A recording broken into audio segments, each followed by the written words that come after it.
Ayo, what's up? Ako nga pala si BT at nandito ngayon tayo sa BT Reaction and welcome to my channel, Tunay na Kritiko. At meron tayong panonooring video ngayon. Ito po ay nagmula kay News PH. Sa mga hindi pa po nakakabisita sa channel ni News PH, bisita na po kayo mga katunay. At kung hindi pa kayo nakakapag-subscribe, subscribe na din po kayo mga katunay kay News PH. At syempre, huwag nyo rin po sana kalimutan na mag-subscribe dito sa channel ko sa Tunay na Kritiko. Sa mga hindi pa nakakapag-subscribe, and click the notification bell para maging updated po kayo sa mga reaction videos na aking ilalabas. At huwag na natin pagtagalin at sabay-sabay na nating panoorin ang laman ng video na hatid sa atin ni News PH at bibigyan natin ng reaksyon. Pasok! Sumagot si VP Sara sa mga payo sa kanya ni Tatay Diggs. At mga ito yung mga sagot niya is very different. Ibang-iba to sa ine-expect natin. Parang si Coach Jared to. Tama ba ako? Correct me if I'm wrong mga katunay ha. Pero magbibigay ako ng credits dito sa boses na bibigyan natin ng reaksyon ngayon. Tuloy natin. Kasi alam naman natin na si Digong has been talking about na wag na tumakbo si VP Sara, etc. Pero syempre may mga sektor pa rin na syempre who would want her to be president. So in response, bilang pagsagot niya kay Tatay Diggs, meron siyang sinabi sa isang event kanino yun.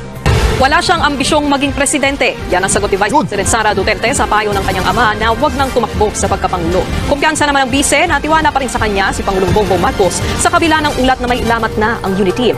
Sa gitna ng mga isyu kaugnay sa umano'y lamat sa unit team para kay Vice President Sara Duterte, walang pagbabago sa samahan nila ni Pangulong Bongbong Marcos. We're okay. Well, I believe that I still have the trust of President Ferdinand Marcos Jr. Yan ang iginiit ng... So wait. So kung nasasabi ni VP Sara yan, it's probably na nakakapag-usap silang tatlo. Diba? Wala may ibang dahilan para sabihin niya ni VP Sara unless pero ibang mga nakikialam dyan na gusto silang maghiwalayin, diba? Wala na may ibang dahilan eh. So nakakapag-usap sila tatlo, malamang sa malamang. So mukhang mag-iiyakan na naman ang mga kamping. At saka yung importante doon is yung connection pa rin ng dalawa is hindi nasisira ni PBBM at ni VP Sara. Talagang marami talagang gagawa ng paraan para paghiwalayin yan dalawang yan. Si PBBM, si VP Sara, yung relasyon ng mga Duterte at Marcos, paghihiwalayin nila yan hanggat maaari. Pero na kay VP Sara at PBBM na yan. Siguro hindi ganun katanga ang ating presidente para magpadala naman sa kung sino ang gumagawa niyaan. No? Dahil ang importante nga, sinasabi ko ulit, is ang magandang relasyon ng Duterte at Marcos ay patuloy pa rin. So sinasabi nga dito is nakakapag-usap silang tatlo. No? Maaaring ganun. Ang unit team, sinasabi nila na may lamat na ganito. Sa tingin ko parang wala pa yan. Siguro kung may lamat na yung ibang mga Herodes dun na mga maepa lang masyado. No? Yung mga pig na gusto maging DDS. Iiyakan na naman kayo. Pangalawang Pangulo sa panayam sa kanya ng media matapos ang kanyang talumpati sa pagdiriwang ng World Children's Day sa Quezon City kanina. Tinanong din namin ang bise kaugnay sa umuugong na pagsasampa ng impeachment complaint laban sa kanya. Pero tumanggi muna siyang magkomento. Maglalabas daw ng pahayag ang kanyang tanggapan sa tamang panahon. We're doing our due diligence about this one and then we will release a comment in the appropriate time. Sa isang panayam naman kay House Speaker Martin Romualdez habang nasa Amerika kasama si Pangulong Bongbong Marcos para sa summit, sinabi niyang hindi na pag-uusapan sa Kamara ang impeachment kay VP Sara. Noong nakaraang linggo, pinakuha ni dating Pangulong Rodrigo Duterte si VP Sara na wag nang mag-ambisyong tumakbo sa pagkapangulo. Sa gitna ito ng mga isyu sa pagtanggal ng Kamara sa confidential funds ni VP Sara. Sagot lang dyan kanina ng kanyang anak. Hindi ko naman talaga ambisyon ng tumakbong Vice President and lalong-lalo na ang President. Alam niyo naman lahat yan noon na hindi ko gustong tumakbong President. Lahat ng ginagawa natin, we can only plan but it will truly be God's plan that will prevail. Biyaheng Mindanao si Vice President Duterte ngayong araw para maghatid ng tulong sa mga biktima ng lindol. Ang pangalawang Pangulo ang nanguna sa pulong ng disaster officials kahapon habang nasa Amerika si Pangulong Bongbong Marcos para dumalo sa 30th APEC Summit. Pupunta ako ngayon. Pupunta ako sa Jefferson at Aglan. Bibisitahin namin yung mga pamilya ng namatayan at yung mga injured na nasa hospital. So, basahin natin yung balita tungkol dyan. Actually, yung katang title ni Remate. Ay, si Abante pala. PBBM hindi traitor. Hindi naman namin siya inisip ever. walang ganong naisip kami. Ewan ko sa inyo. But anyway, ito sinabi. Buo ang paniniwala ni Vice President Sara Duterte na pinagkakatiwalaan pa rin siya ng Pangulo sa kabila ng umano'y lamat sa kanilang koalisyong Unity. Mga kachero, by the way, huwag niyo pong kalimutan, ang Unity po is a coalition of different parties. Okay, mga iba-iba ho itong partido. Tapos, nag-coalesce sila, nagsama-sama sila para buuin ang Unity. Pero ngayon, mga kachero, it seems the interest of some parties, ng mga ibang interesadong partido tulad ng Lakas CMD, ay nakaka-impluwensya sa quote-unquote stability. Pero again, mga kutsaro, paulit-ulit ko nung sinasabi ito, no? Kung ang usapin po ay unity, tatlo lang ho ang pwede magsalita tungkol sa estado niyan. Si PBBM, si VP Sara, at saka si Senator Amy. Kasi sila tatlo lang naman talaga ang composition ng unity. Ngayon, yung iba, nakisabit na lang. Yung mga iba't ibang parties, iba't ibang mga personalities, etc. etc. Lahat yan, sumabit na lang. Ganun lang ho yun. Ngayon, dahil merong girian sa gitna ng chairperson emeritus ng Lakas CMD at ang kanilang presidente, which is GMA and Martin Romualdez, nadadamay ngayon tong unity. Wala namang kinalaman sa leadership ng Lakas CMD. So, yun lang. Good luck. So, wag natin ha. These are not two magkaiba to, no? Hindi sila one and the same. Pero yung narinig ko kanina na ayaw talaga ni VP Sara tumakbo bilang Vice President at hindi niya inaambisyon maging presidente is magandang madinig yun. No, hindi siya naghahangad ng kapangyarihan No? Para sa akin, kaya lang naman siya talaga naging Vice President o tumakbo bilang Vice President kasi sa kahilingan sa kanya. Alam nyo na kung sino yon mga katunay. At syempre, yung mga taong bayan na syempre may potential si VP Sara na tumakbo bilang ganyan. At sinuportahan naman siya ng mga taong bayan. Misa kapag taong bayan o yung mga kaibigan mo, no, lalong-lalo na siguro si PBBM, ganyan, yung mga ganyan, tumakbo kang ganito, ganyan, is mahihimo ka naman. No? Lalong-lalo na kung nasa iyo gusto mong maglingkod sa bayan. No, yung iba nga hindi hinihimok ng mga taong kapal ng mukha, talagang tumatakbo. Tapos pag nakaupo, display, no? Tapos gumagawa pa ng sakit ng ulo. 'Di ba? Si VP Sara hindi naghahangad ng kapangyarihan. Ngayon yung mga gustong magpabagsak sa kanya, yun ang naghahangad ng kapangyarihan. Ay malinaw na. Ayaw niya tumakbong vice, ayaw niya tumakbong presidente, lalong-lalo na yun. No? Pero kapag siya is nahimok o talagang itinulak, tadhana na talaga ang maglalagay sa kanya, wala na. Talagang siya na talaga. No? Kayo kahit hindi nyo kasi tadhana Feeling nyo tadhana nyo. Diba? Sabi sa inyo tao ang nagdedesisyon. At ang tadhana, diba? Only God knows yan. Issues. Hindi magkaiba ho ito. So, sabi, I believe that I still have the trust of President Ferdinand Marcos Jr. Yan ang sinabi ni VP Sara, which obviously, hindi mo naman ipagkakatiwala ang estado ng buong bansa kapag ikaw ay nasa foreign trip kung hindi mo pinagkakatiwalaan yung Vice President mo. Actually, kung tutuusin, that's already multi na academic. Obvious naman, si PBBM nagpunta ng APEC, tapos iniwan niya ang bansa kay VP Sara. So, I guess that's pretty much sums up yung pagtitiwala ni Presidente at kay VP.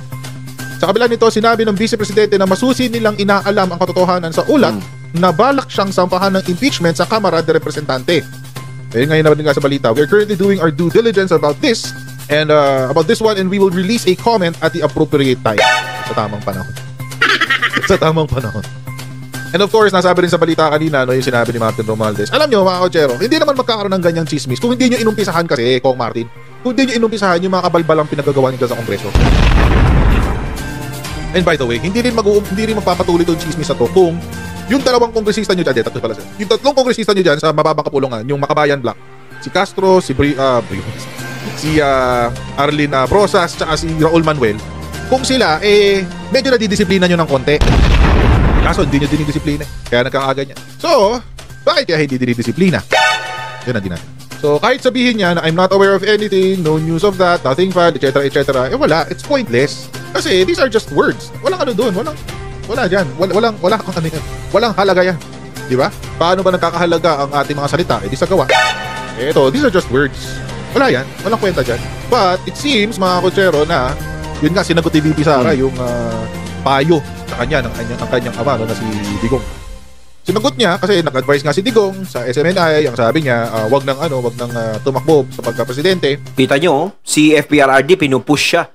Hindi siya pinupush na magpresidente ka. Pinupush siya, wag ka nang tumakbo bilang presidente. O, di ba? Yan ba ang mga ganid sa kapangyarihan? Kasi alam naman ni VP Sara, alam nila, no? Na ang mga Duterte ay malakas, pwede lang samantalahin yun. pero hindi nila sinasamantala. Hanggat maaari, huwag ka nang kumapit sa issue, baka lalo ka lang mapasama dyan. Parang ganun ang pinaparating ni FPRRD. Tama na yung ganito na lang tayo. Diba? Kumbaga, ayaw nilang pag-isipan sila ng masama o abusuhin kung ano man ang tiwalang binibigay ng taong bayan sa kanila.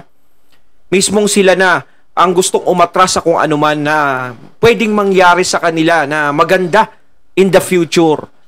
Diba, pinapakita nila na hindi sila uhaw sa kapangyarihan o ganid sa posisyon. No? Wala silang gustong agawin. Yan ang mga tao na hinahanap natin, yung pwedeng maglingkod sa bayan natin, na hindi posisyon ang pinag-uusapan. Ang dapat pag-usapan dito is yung problema ng taong bayan na kinakaharap. Yung tao na haharap sa atin ngayon, sa nangyayari sa atin ngayong crisis ba tawag to? Ayun, yung mga mahal, mga ganito, ganyan. Basta yung nangyayari na magiging katulong na atin. Yung mag-guide sa atin, no? Ng mga Pilipino. Yan ang kailangan nating leader na mamuno sa susunod. Diba? Sabi naman ni VP Sara, wala namang akong plano. Plano ng Diyos yan. Plano ng Diyos daw mananaig. Sabi niya, bagamat maaari umanong magplano ang tao, ang plano man ng Diyos ay mananaig. Okay? Ito yung sinabi niya kanina. Ito ang sinabi ni Vice President Sara Duterte nang matanong kaugnay ng pahayag ng kanyang ama na si dating Pangulo Rodrigo Duterte na huwag na itong mag-ambisyong tumakbo sa pagkapangulo sa 2028 election. So wag na raw kasi tumakbo. Sinabi ni Digong. Ito naman sagot ni VP Sara. Tumagot na naman. Tumagot na naman sa ama. Ayan, hindi ko naman talaga ambisyon na tumakbong Vice President. Lalo-lalo na ang President. Alam niyo naman lahat yan. Sinabi ko noon na hindi ko gustong tumakbong President.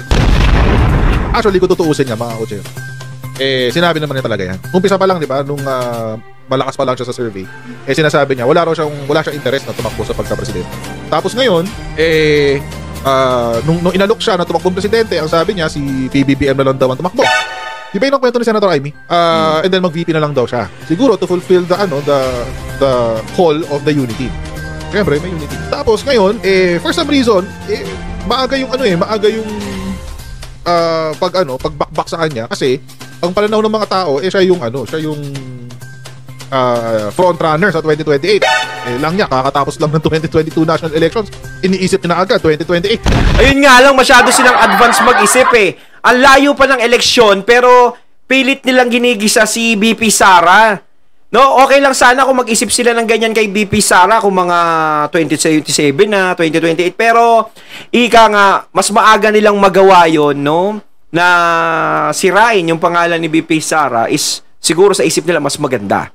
No, pero hindi nila alam sa ginagawa nila, lalo nilang tinutulak yung mga tao na mas mapalapit sa kanya. Diba? Ganun yan Walang nagagawa yung ganyang taktika kung ganyan ang iniisip nila. Ang paninira sa tao is gas-gas na yan, yung paninira sa politiko. Dahil alam ng taong bayan kung ano talaga yung ginagawa ng mga politiko na talagang handang maglingkod sa bayan. Nakikita na nila ngayon. No? Remember, may social media na tayo. Diba? Nakikita na, nagiging fair na ang balita. Kung hindi fair ang balita sa TV, pwede ka magpunta sa social media. At isa pa, merong mga mainstream media din na fair magbalita. No? Fair magbalita.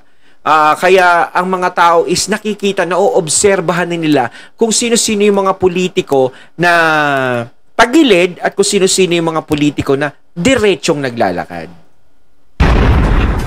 Diba? Kaya maaga yung bakbak. So, mga Ochero, sinagot na niya ngayon yung Hindi naman daw talaga niya ambisyon magpresidente. Kasi di ba sabi nga daw ni Digong, wag na nga raw siya mag-ambisyon maging presidente. Ayan. Pahayag ng kanyang ama na si dating Pangulong Rodrigo Duterte na wag na itong mag-ambisyong tumakbo sa pagkapangulo. Wag na raw kasi mag-ambisyon. Ito ang sagot ng anak, wala naman talaga ako ambisyon. Tapos, hindi nagtagal ay sumali si Duterte sa Lakas CMD at naghain ng kanyang Certificate of Candidacy. Alam niyo itong kwento na to. This could be, ito yung ganap nung panahon na yun Yun yung napag-agrihan, tatakbo siyang Vice President with President Bongbong Marcos. Actually nga, ako nagulat bakit sa Lakas CMD. Doon ako nagulat. Kasi syempre, bakit hindi na lang sa PFP? Di ba? Para solid nga naman yung tandem ng Uniteam, di ba? Say, isang party lang, tapos Uniteam. But it happens na, well, alam naman natin yung loyalties ni Digong, na kay kay GMA. At alam din naman natin, sinabi na yan ni VP Sara, na friends daw talaga sila ni GMA. So, kaya siguro siya naglakas CMD. But nonetheless, it's ancient history. Okay na yun. Nangyari na yung mga dapat mangyari. Kaya, ngayon, meron na tayong VP Sara. So, tapos sinabi pa ni VP Sara sa huli, lahat ng ginagawa natin, we can only plan, but it will truly be God's plan that will prevail. Well, sabi nga nila, being a president is a destiny. Kailangan doon, destined ka maging president. Malay nyo, maging presidente ako, mga katunay. Tumakbo kaya akong presidente, mga katunay, boboto nyo ako. Ako, naniniwala ako na binigyan tayo ng Diyos ng free will, ng kakayahan, na piliin kung ano ang ating kahihinatnan. Yung ating destiny. Hindi po ako masyado naniniwala sa fate. Hindi po ako masyado naniniwala sa kung ano mga bagay na yan. Naniniwala ako na ang desisyon ng ibang tao ay nakakaiba. Ayon, at ating natunghayan ng video na nagbula kay News PH. At syempre, natunghayan din natin ang boses na yun na binigyan natin ng reaksyon. No? Pero tingin ko si Coach Jared ata yun. Ayun, credits po. So mga katunay, kayo anong masasabi nyo tungkol sa videong ito na binigyan natin ng reaksyon? Comment lang po kayo sa comment box. So once again, I'm BT and I'm out. Peace!